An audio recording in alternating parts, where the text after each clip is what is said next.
I made up my mind, came to Australia. But, it's very easy to say that, or easy to, just say, hey, I'll be doing that. But when it came up, it was different, definitely. As I think every international student do, struggle with jobs. So first 3 months, I had no job. I still remember the money I got back from Nepal was about to finish, and I had no job. So my first job, I still remember, I haven't, discussed this with everyone, but it's, I think, a lovely platform to discuss about it. Yes, so I worked as a carer, as a support worker in with one of the agents. I don't remember also, to be honest, but it was, I still know, it was 15 hours fortnightly. So I used to get around $600 fortnightly with that work. And I was still living with that. I mean, it was like I was trying to squeeze all my expense, squeeze all my rent. And luckily at that time I was staying with a lot of my friends. So my rent was quite low, which is our, basic expense. So I was able to squeeze all my expense and that.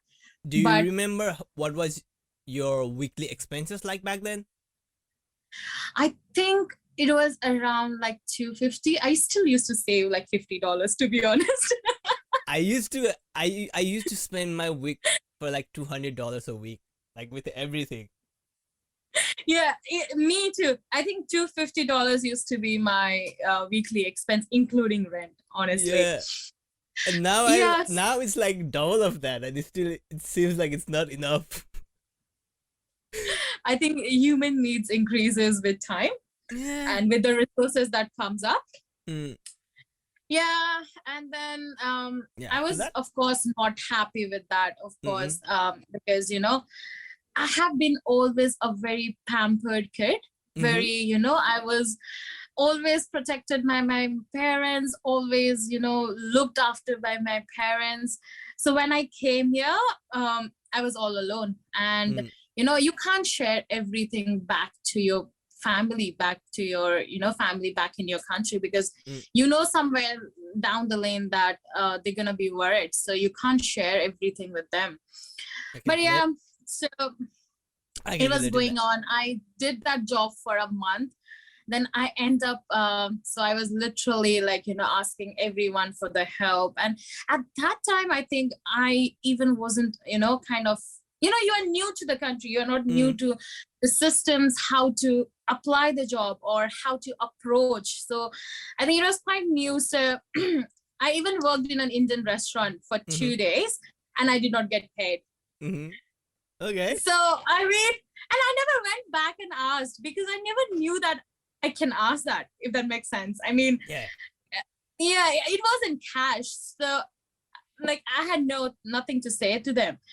So yeah, after that, one of my I think this would be a very good lesson for whoever is listening. Like, if you're working somewhere and if you're working somewhere as an international student, there's this thing called, what is the Fairman Ombudsman? It's very hard.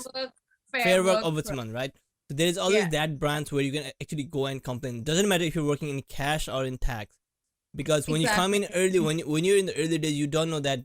Sometimes students don't know that even working in cash, they legally have to pay taxes. That's the legal income. So if someone is not paying you that, or someone is actually exploiting you, you can always go and complain.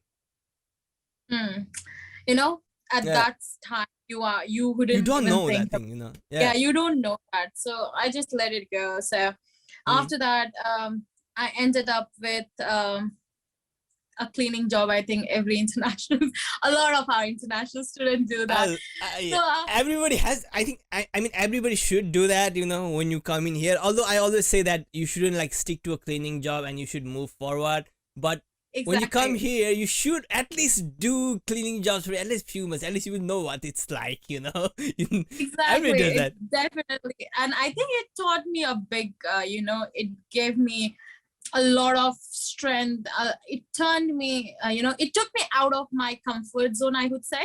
If you like this video, hit subscribe. You can listen to the full podcast in YouTube, Anchor, Apple Podcasts, and Spotify.